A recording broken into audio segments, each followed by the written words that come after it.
let's talk about Sergio, because as you've already alluded to how big of an influence he is and he was in your career as a junior golfer and amateur career. What's it been like being on Fireballs, having him as your captain, being around the other guys as well? What's a team dynamic like, and are you enjoying it? No, yeah, I'm loving it. I think we're always, we always have jokes and we're always laughing, which I think it's the most important part, especially in those, practice days and after the tournament rounds. I think it's important to have like a good group or, good team to hang out and kind of get distracted a little bit of the golf part. And it's been very good. It's been great.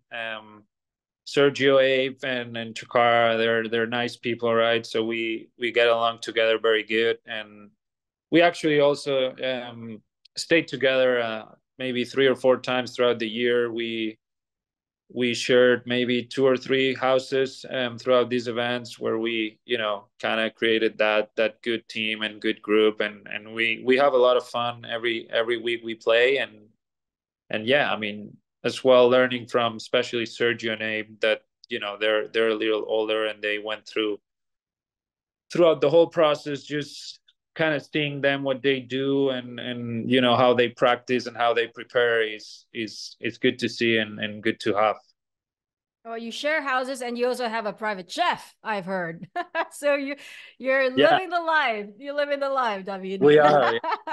And occasionally you're not flying Southwest either.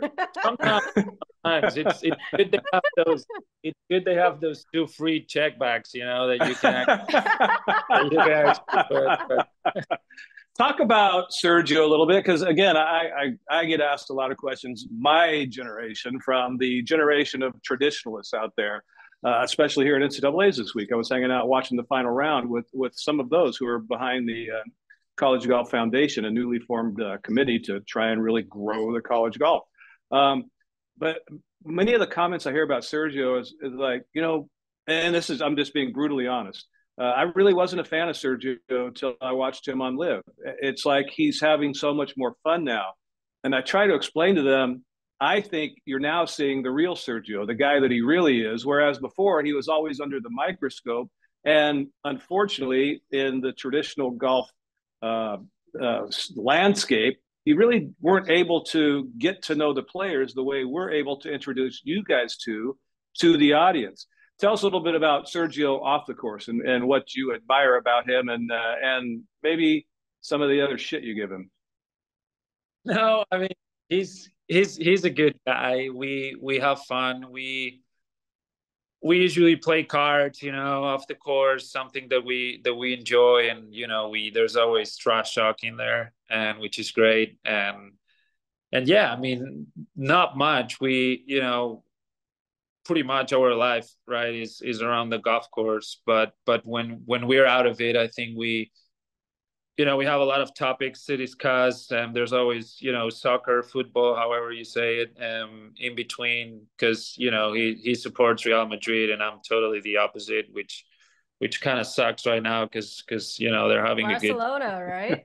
yeah, they're having a good time and we suck. But there's always those topics that we enjoy talking, and on the course is really spectacular how good he is, because it's amazing. Like sometimes he doesn't even, hit balls because, he doesn't need it or he doesn't want to, and shows up to the first tee without even stretching and just, sends it down the middle, which is unbelievable.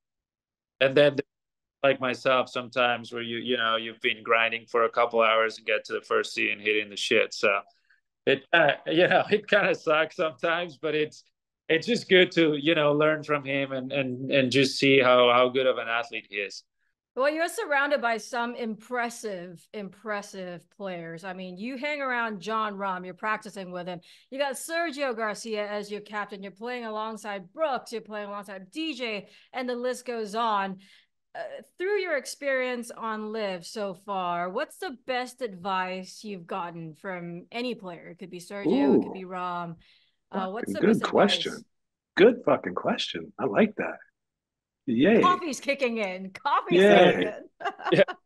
The one I'm trying to improve the most is just that complaining stuff, right?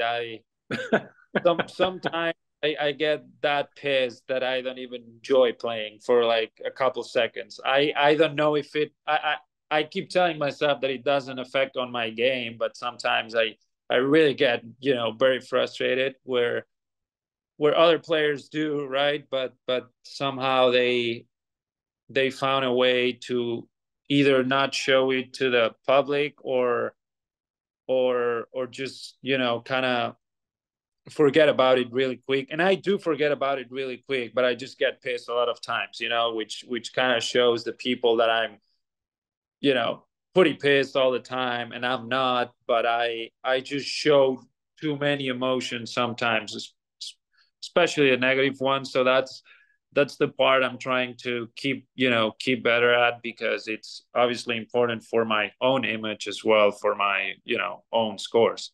Have you played with Hatton yet? Yes. But we're up there. We're up there.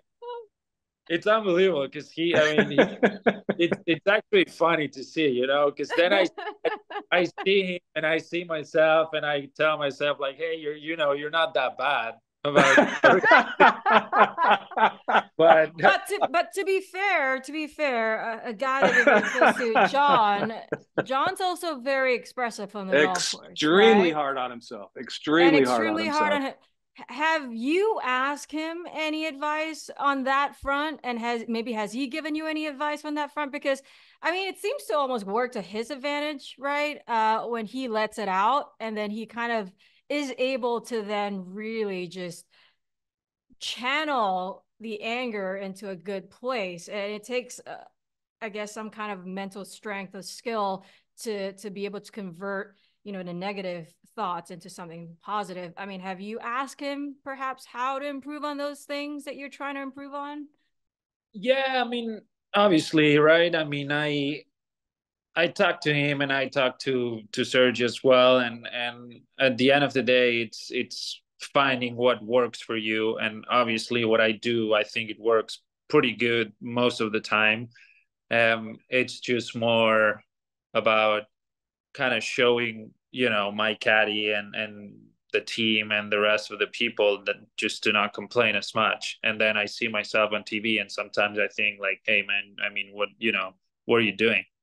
But I mean, it's weird to ask John sometimes, or Sergio, because they get pretty pissed on TV. Like I see some guys Yeah. on PGA, Yeah. John tomahawk one, like on that 16 hole, like two-hand tomahawk, right? And Yeah. like I see that, and I mean, I actually love just seeing that, because I mean, I think the same way, like if I could do it, I would probably do it as well. But it's something not it's not cool to actually do it, especially when you see it, just because I think it's disrespectful in a way to the other players and to the golf course. So that's what I'm trying to accomplish to get better. But one thing that John does that I think it's great is when he misses a shot or a putt, or something doesn't go his way.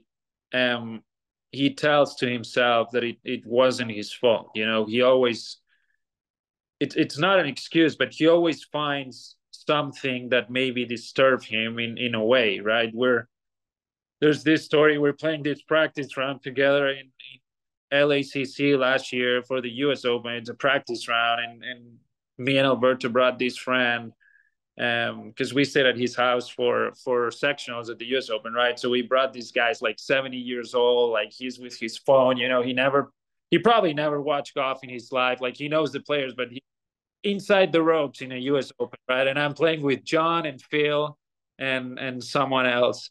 And he's with the phone and like making noise and everything. And John misses this driver and hits it in the shit, and he turns around and like blames it on our friend. And he wasn't doing anything wrong, like there was enough noise to not listen to him, but somehow he found him and like tell him like, hey man, just shut up or something. And then he goes to the next hole and just stripes the next driver like that driver on the pass like never happened, right? Which and same pods and same with everything else, which is good because that doesn't interfere in his game.